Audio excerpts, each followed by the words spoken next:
Granité de Granny Smith et pignons grillés. Un dessert coloré et rafraîchissant qui se présente sous la forme d'une jolie verrine pour terminer le repas sur une touche de légèreté. Très facile et rapide à réaliser. Cette recette de Remy Van Peteghem, chef du restaurant Le Sensing à Paris, vous sera présentée par Catalina.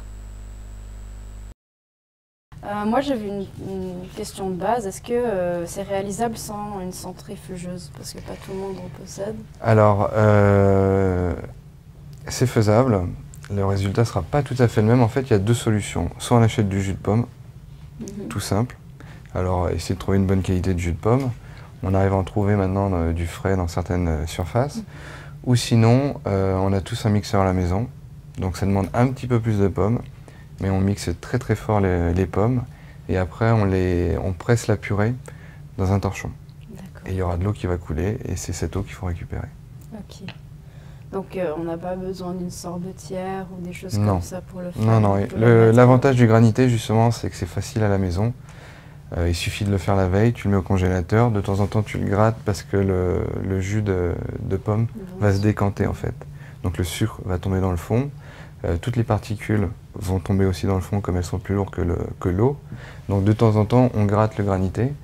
Et si tu grattes 3 fois dans la période où tu le mets au congélateur, ça suffit. D'accord. Donc il faut gratter depuis le fond pour voilà, bien tout bien remélanger pour Ok. Avoir un mélange assez Donc homogène. gratter, c'est pas vraiment juste gratter le... Non, non, la il faut surface, vraiment faire tout remélanger. Ouais. D'accord. Ouais. Et il y a une difficulté particulière avec ce plat? Enfin... Non. Non, justement, j'ai voulu quelque chose d'assez simple, avec un résultat très joli, très, très visuel, parce qu'on a vraiment on a le chutney qui est assez blanc, avec un petit peu de vert avec la peau, et on a vraiment le granité par-dessus qui est bien vert, et ça apporte beaucoup de fraîcheur.